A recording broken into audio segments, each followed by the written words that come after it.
And welcome live to the LV Home Experts podcast, where we talk about real estate financing and what's going on with the local market. So today I have a very special guest. His name is Melvin. He's actually the broker of Simply Vegas. So there's actually two offices out here in Las Vegas right now. We have one in Henderson, and that's where I'm located. And we also have another one in Summerlin. And Ryan is actually the broker out there. What's going on, Ryan? How's everything going today? Everything is awesome. I appreciate you having me, for sure. Well, I appreciate you taking the drive on out here because it is a far drive. It is a trek for us Summerlin people, for sure. So I take it you live somewhere in the west side of town then, right? Yeah, I live in an area called Section 10, which is... Oh, that's a nice area. Right next to Summerlin. I actually was out there the other day filming a property, and a lot of people are just not aware of Section 10. Yep. Right? And what I like about it, if you could just move that mic a little bit closer. There you go. What I like about it is, number one, there's really no HOAs out there. I mean, you have a couple, but, majority of them, no HOAs. Lots are huge. Yep. And I see a lot of people going into Section 10 and rehabbing these homes, and they're also building some pretty nice custom homes out there. Yeah, they are. There's a new community, Blue Heron is building in there. They bought a 10-acre parcel. Oh, so 10 acres. So those homes are going to be priced in the 3 to 6 million range, but the majority of it is, half-acre lots to acre lots, custom homes, mostly built in the 80s to 2000. Mm-hmm. So it was really the place to be before we had the ridges, before we had Dragon Ridge, some of the larger master plan communities. So it is a unique area. It's sort of split in the difference between Summerlin, downtown Summerlin, and the Strip, about 4.5 miles to each one. So okay. So you just mentioned the ridges. So if somebody was going to buy a $4 million home, yep, would it be better to buy in Section 10 or the ridges? I mean, if you were going for square footage, probably Section 10, but you could buy a $2 million house and have a $2 million upgrade to bring it up to that standard. So it's really two different birds. I enjoy having the large lot. I have a family. I have 3 dogs. So I like having no HOA. Yeah. I mean, we have a gate on our house. Most of the homes do have a private gate, but it's one of those things. I enjoy the amenities of the ridges as well. I have a lot of friends there, so nothing but positive out there. Now, some of them, the utilities, like let's just say the water, the one I was at, it actually had its own water rights. I don't know. Do you have something like that? Or No, I don't. Our home is on public water, but okay. A lot of the homes, about half of them are probably on septic still. So septic, some of them don't have gas, so all electric. So yeah, you can get higher utility bills out there for sure. Unless if you convert it to propane. Yeah, exactly. My kids probably get sick of me telling them, shut off the lights, close your windows, stuff like that. So you must have a pretty big house then. It's for not, a broker, right? No, Come on. No, it's not. 3,100 square foot house, normal house. Okay. Yeah. So when did you actually become a broker for Simply Vegas? So I've been the broker of the Summerlin office since October of 21. Once I graduated college, I got licensed, February of 2002. Yeah. Because I had a college degree, I was able to get your broker's license. Broker salesman right away. So I just had the broker salesman ever since then. And then Gavin, who's a good friend, owner of Simply Vegas. Also, I want to mention John Gafford as well. Yep, John and Gavin, both the owners of Simply Vegas, but they asked me to be the broker last year. Yeah. And it was a a transition for me. I was also doing loans and selling houses as well. So it was one of those things where I was trying to, time was more important than money because of my family. So I live in 89117. Our office is in 89117. Schools are there where my kids go. So it's one of those things I wanted to have more time. So I don't know if that's what happened, taking the broker position, but nonetheless, that's where I'm at for sure. Yeah, because obviously there's, when you own a brokerage, right? Especially, how many agents would you say we have? We have to have probably over like 450, right? So, I mean, I know the numbers exactly. So we have 292 in Summerlin, 302 here. So we're almost darn near 600 agents between the brokerage. And I believe with this boutique brokerage that we have here, we primarily deal with luxury homes. Yeah, I mean, we sell everything, obviously. Yeah, everything. But we do have, 3 years ago, Simply Vegas definitely had the highest average sales price in the top 10 brokerages. Now we're right there, whether we're 2, 3, or 4. We do, we obviously have some of the best luxury agents in town that work at our brokerage that help our average sale price when you're closing $4 million houses, $10 million houses consistently. Obviously, that lifts everybody else up as far as the average sale price. Yeah, I mean, that's pretty strong because I've noticed you have like other companies, they have like 1,500 agents, 1,000 agents. We're sitting here at less than 600, and we're crushing the numbers, which is very impressive. Yeah, we absolutely are. Now, for all the new agents out there, if somebody wants to, join Simply Vegas, can anybody join Simply Vegas or? No, I mean, we have hiring standards like all companies should, but, I interview agents who are interested in our brokerage, and if they're a brand new agent, then they either have to have been referred by another agent or they have to have the willingness to be on somebody else's team. Just Simply Vegas's business model. Yeah. We don't have built out training portal for a brand new agent. And the last thing that we want is a real estate agent out there representing our company and being out there lost. Yeah. We're considered 100% office, but we have our hiring standards are that you have to have produced. We have a minimum of 6 to 12 homes a month per agent that we like to keep it at. Yeah. There's a little bit of flexibility if we have an agent who's a 15, 20-year vet, semi-retired, then of course they're welcome at Simply Vegas, so long as they do good, clean business and they represent our company well. Now, Ryan, you mentioned that you got your license in 2002. Yep. So obviously the market was hot until like 2005, 2006? Yeah. I mean, it was probably 2007 we really started to see a shift, and it was that frenzy where new home builders were changing the price overnight.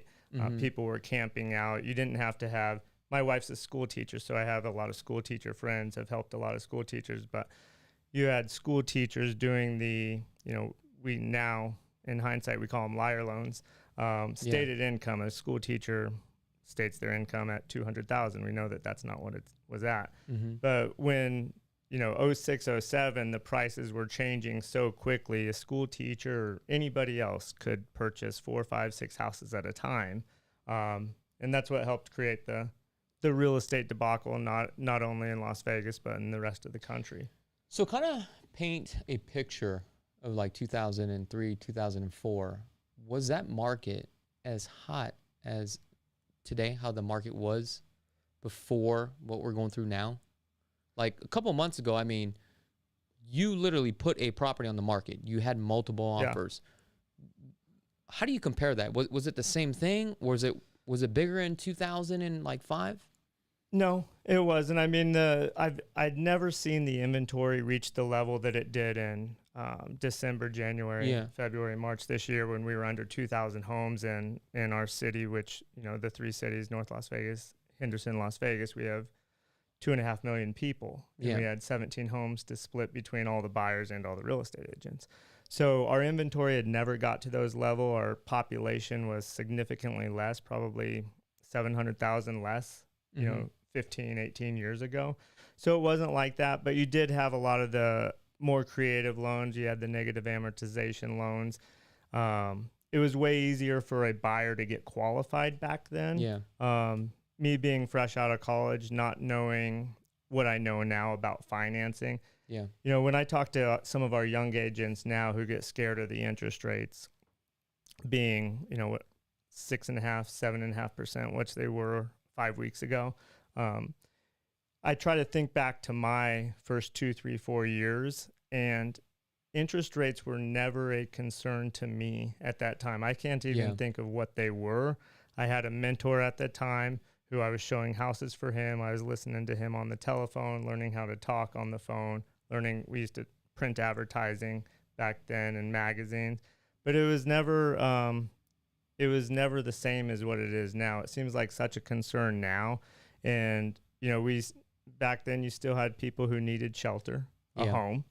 We still have the same thing now, and people figure it out. Why is it such a big concern right now for consumers to look at the interest rate? Why do you think that is? I think it's because it was so low for so long. Okay. Whether we had 2.5% interest rates, 18 months ago. So you're saying people got comfortable with it. Absolutely. It was like the norm at that point. Yeah, 100%.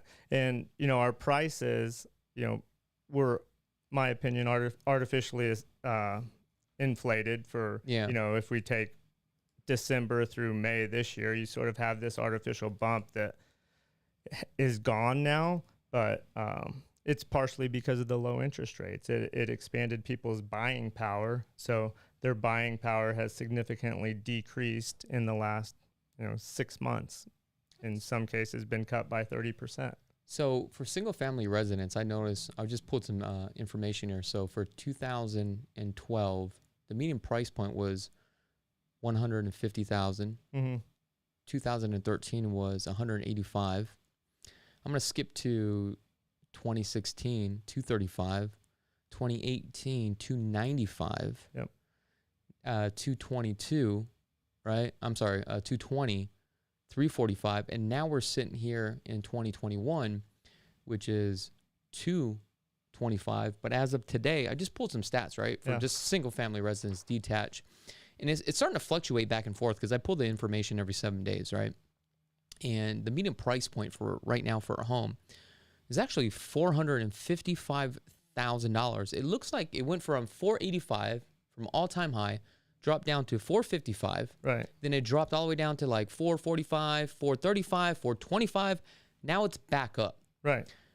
Why is the market fluctuating so much? It seems like it's so volatile, and when we have these type of interest rates and people, right, they've been spending so much money, right? Because we're, a nation of debt now, credit, consumers, like it's an all-time high.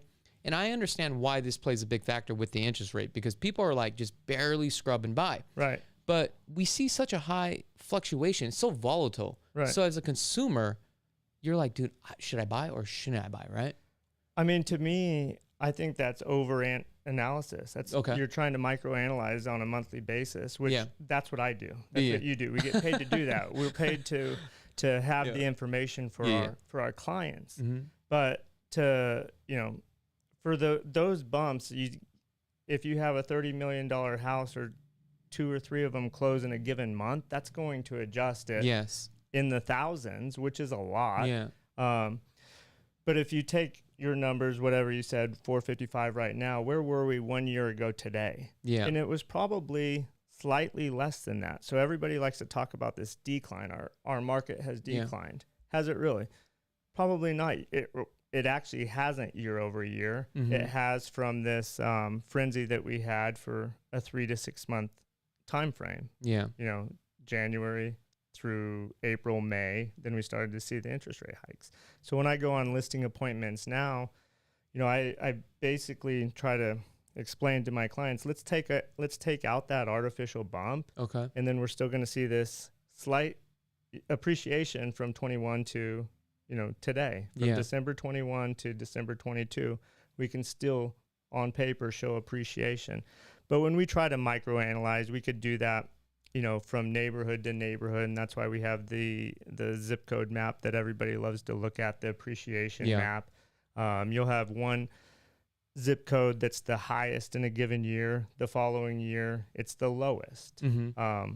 So it's just those waves. But over time, I think that, real estate is definitely still the best investment. And okay. So what would you tell somebody right now that's, somebody that's young, that has a family, they have a little bit of cash. Yep.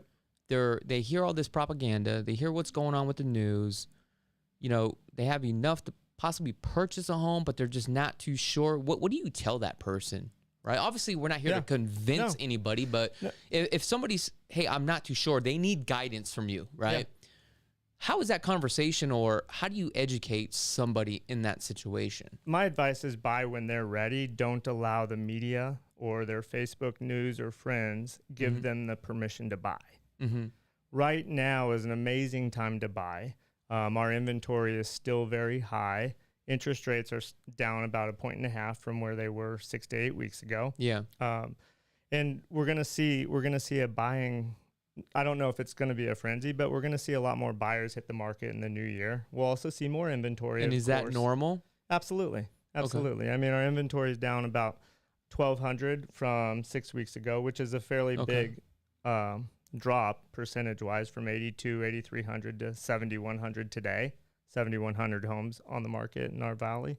Okay. So, yeah, it has to be buy when you're ready, but don't let the negativity of the news or the negativity of Facebook, wherever you get your news, convince you otherwise. Because once it turns back positive, that's going to be when there's, we have the iBuyers back in the market, the hedge funds, the buying groups are out there buying right now.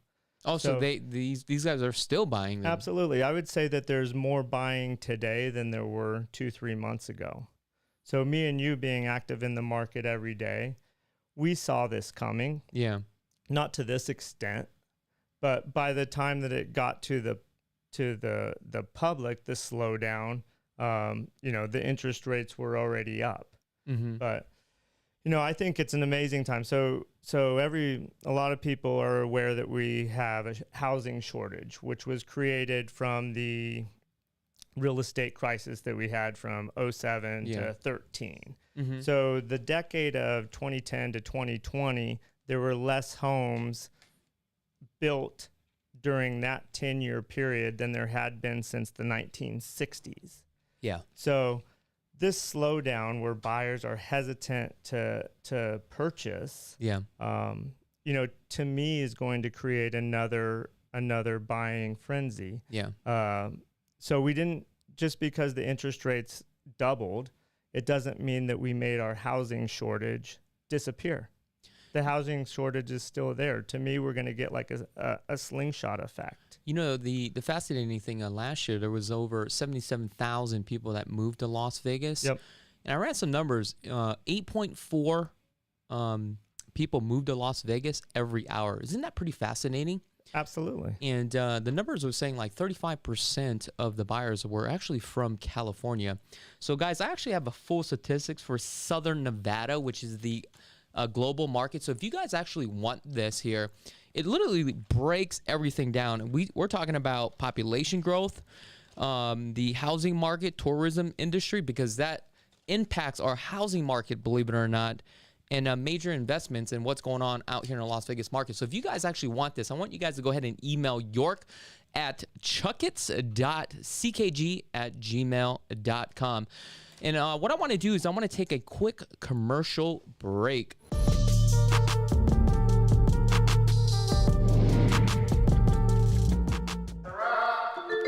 Hi, Chakits. I have been following you and watching your YouTube channel for years. I have decided to finally relocate to Las Vegas and want to start a new chapter in my life. I know you're the perfect realtor to help guide me to find my next dream home. I am looking for a modern kitchen, large backyard with a pool and golf course community. My name is Chakits Krulsawat with Sim Vegas, a licensed real estate agent out here in Las Vegas, Nevada. I help buyers like this all the time. So if you're looking for a licensed professional, give us a call at 702-319-1092 visit lvhomeexperts.com. Find a home starts here.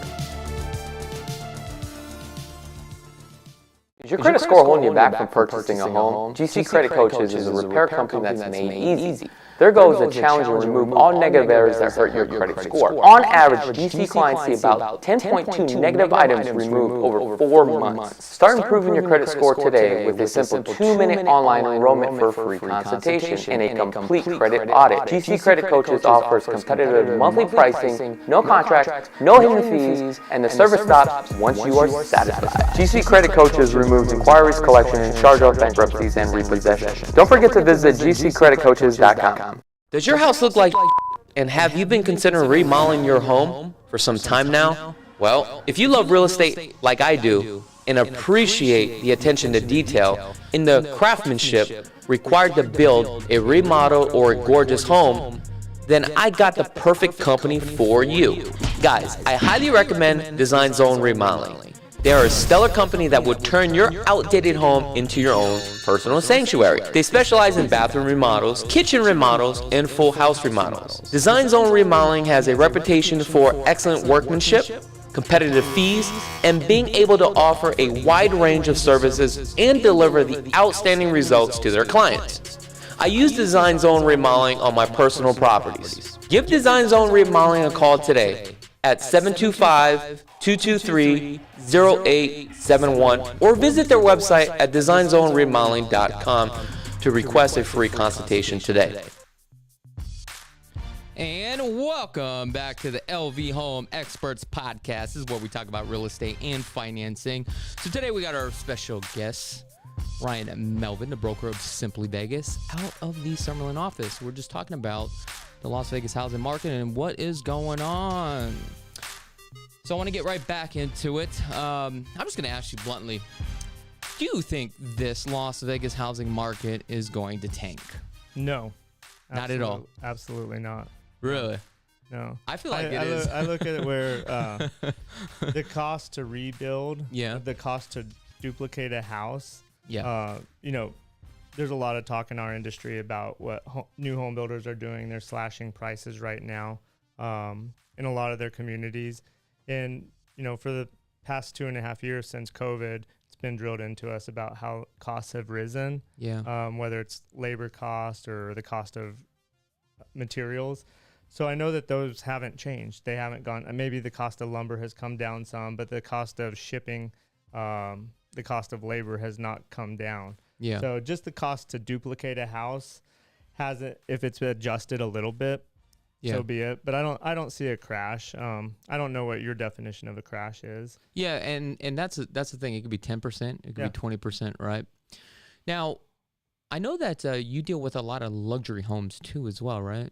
It's probably about 30% of my business. Okay. So not a ton. So let's talk about the luxury side a little bit. First of all, I want to ask you, when we talk about luxury homes, what is luxury home? Like, what is that price point? I would say a year and a half ago it was probably $1 million and up. Yeah. Now I'd put it at $2 million and up. Isn't that crazy? It is crazy. I live on the west side of town, so I'm up in Summerlin quite a bit, 89138, 89135. And they're beautiful homes, track homes, but they're still, you can go into, it's not the luxury that I'm used to for $1.3 million for a track home, 2,500 square foot home on a 6,000 square foot lot. So yeah, I would consider luxury starting at $2 million.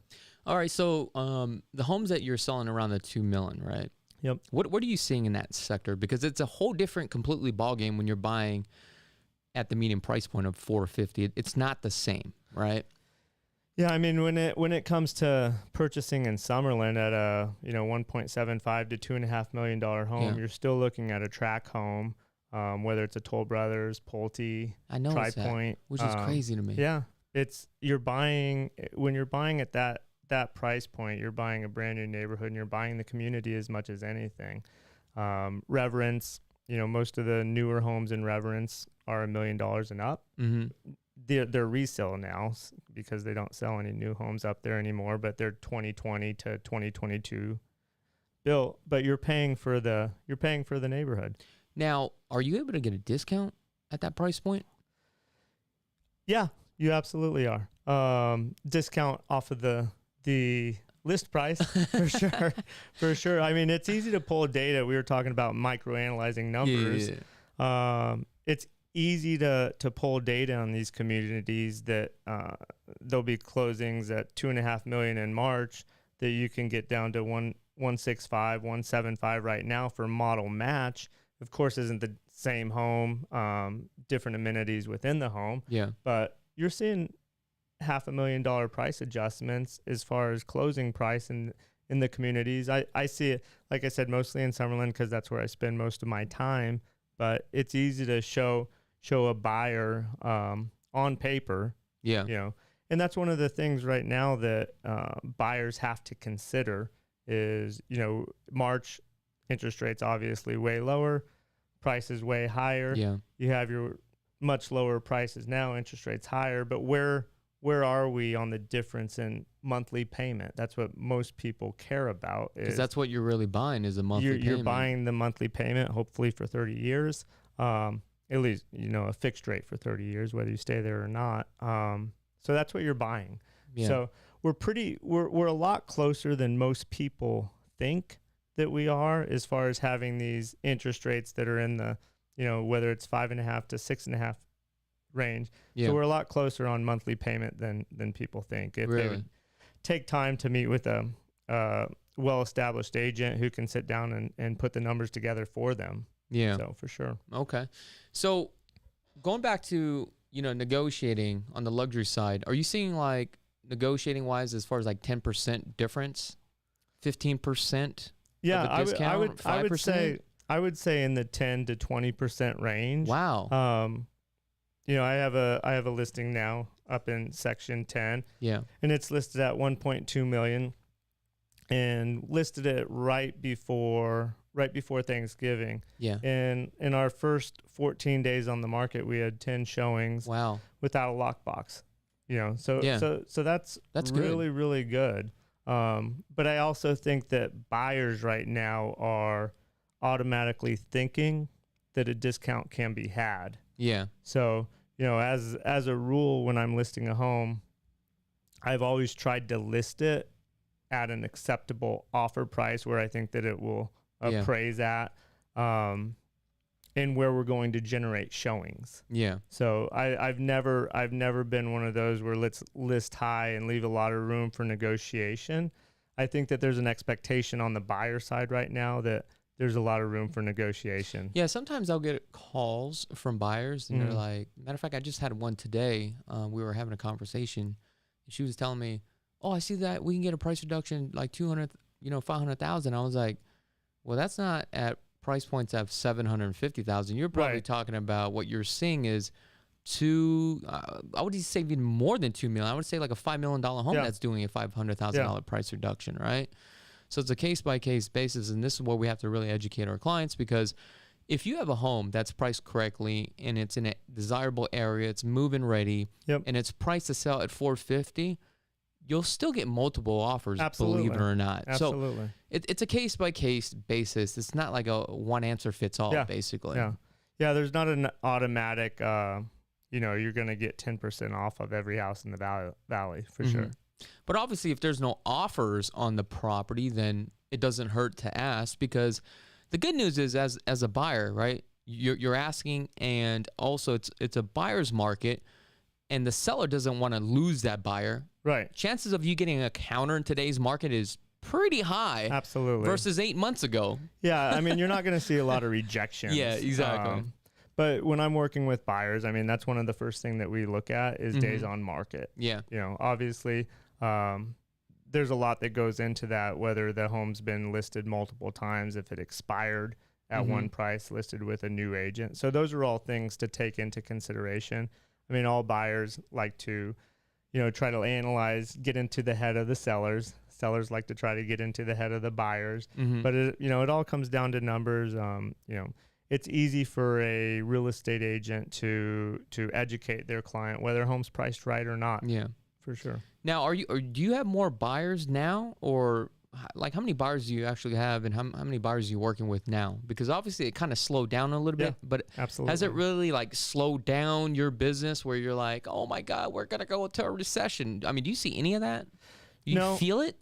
No, I don't. I mean, I felt it in 07 through 13. I mean, I when I talk to people now, I say I have PTSD from that. I mean, I literally was in my early 30s and got an EKG because I wasn't sleeping and I was overextended.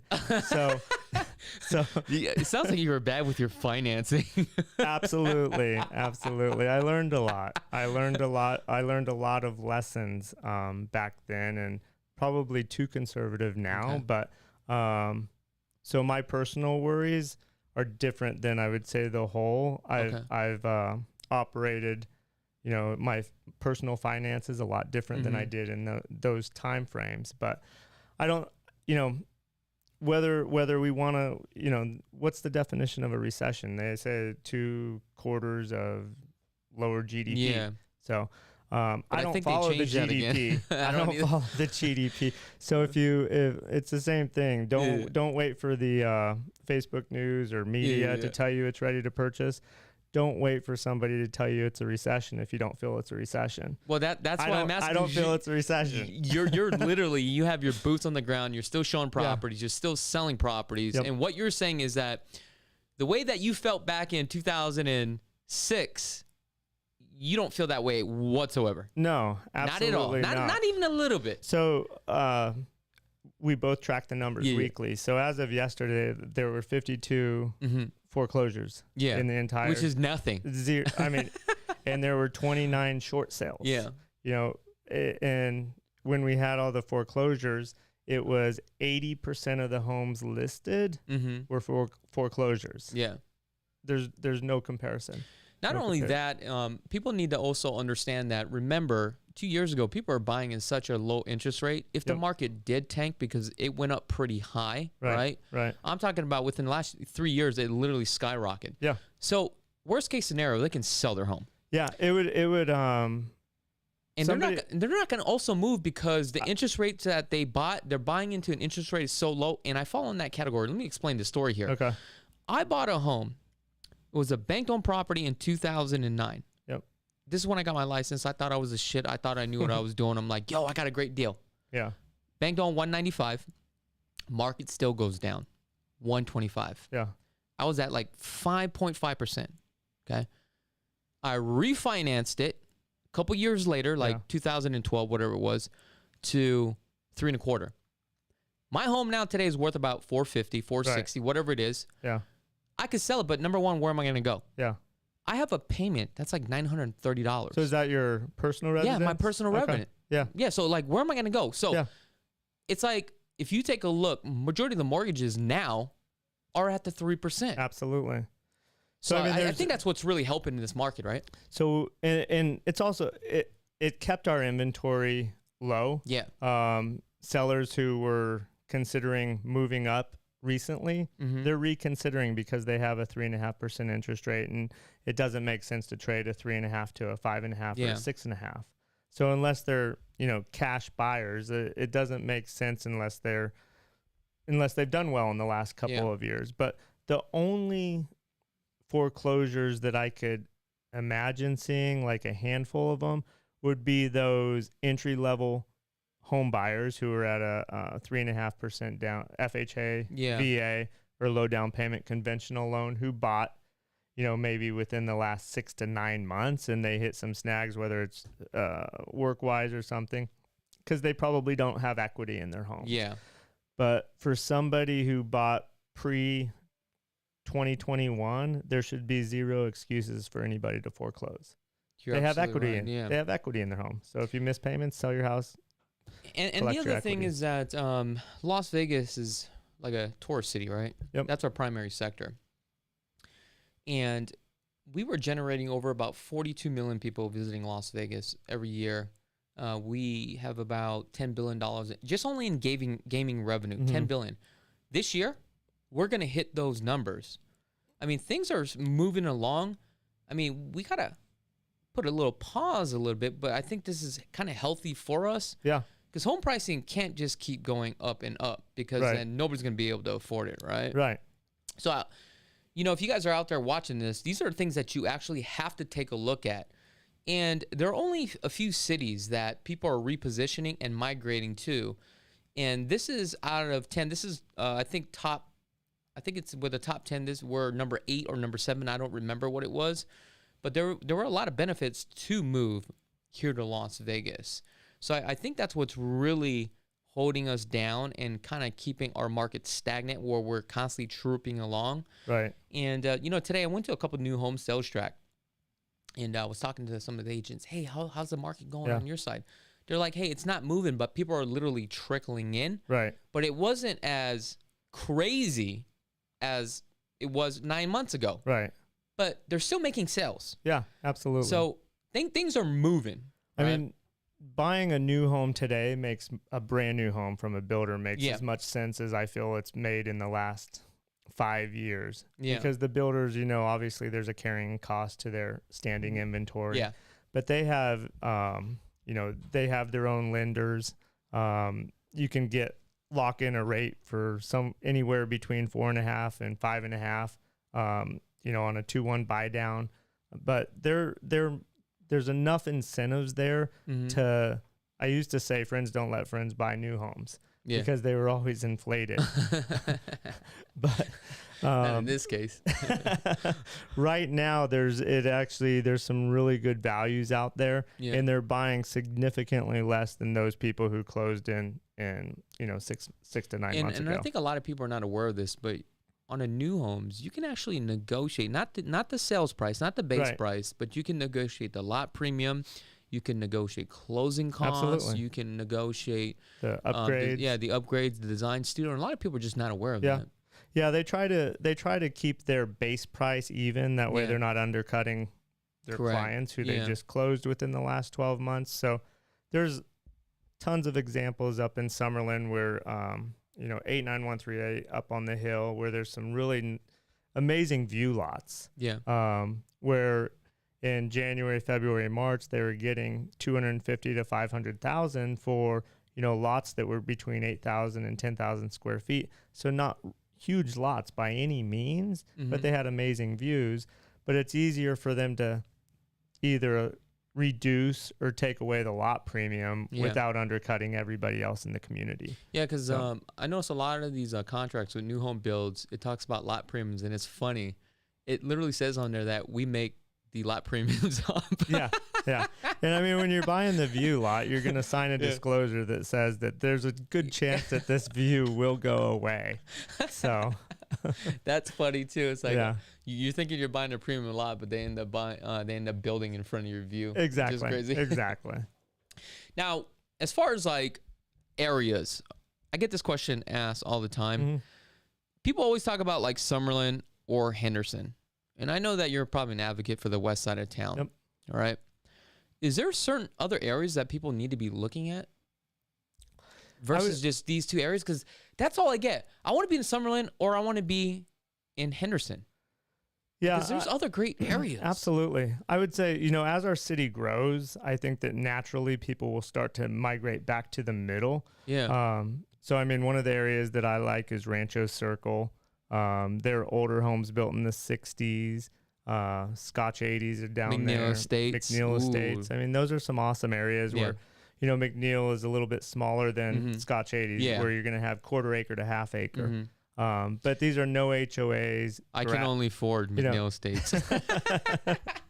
But, I'm not an advocate for wasting water, but it is nice to go down a street where every home has nice plush yards, huge trees. So I like those areas personally. And then, you have the Northwest for those people who, some of the areas have HOAs, but you have half acre to acre lots. A lot of people who have toys like boats, UTVs, stuff like that. So you're talking about like the Lone Mountain area? Yep, exactly. Lone Mountain and north, towards Providence and Sky Canyon. Yep. And I do like Sky Canyon. I just sold a couple homes up there about a week ago. And what you get for your money, it goes a long way. Absolutely. There's some awesome homes up there. I mean, Toll Brothers has a beautiful community up there where you can still buy a 2,500 square foot 1-story for, in the sixes, which you would never be able to do in a Summerlin per se.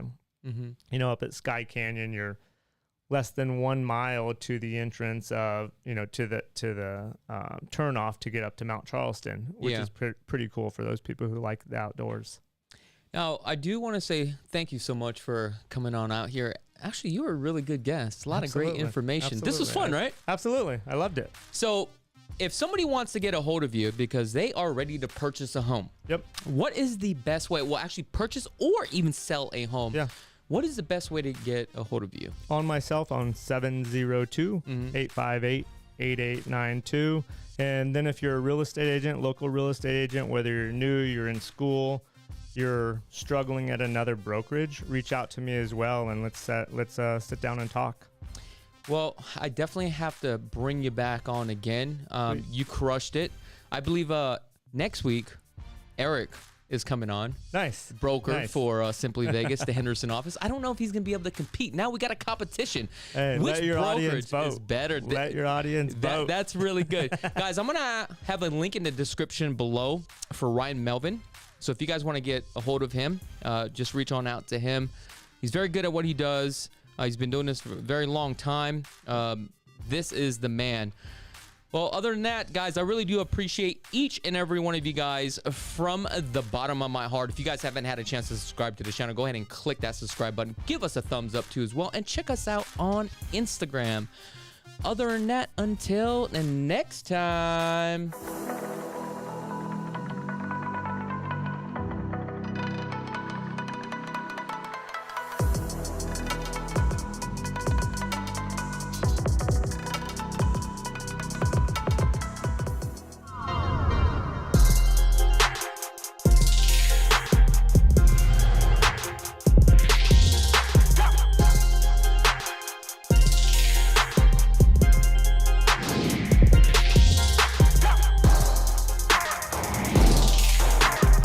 Credit score holding you back from purchasing a home? GC Credit Coaches is a repair company that's made easy. Their goal is to challenge and remove all negative errors that hurt your credit score. On average, GC clients see about 10.2 negative items removed over 4 months. Start improving your credit score today with a simple 2-minute online enrollment for a free consultation and a complete credit audit. GC Credit Coaches offers competitive monthly pricing, no contract, no hidden fees, and the service stops once you are satisfied. GC Credit Coaches removes inquiries, collections, charge-off, bankruptcies, and repossession. Don't forget to visit GC Credit Coaches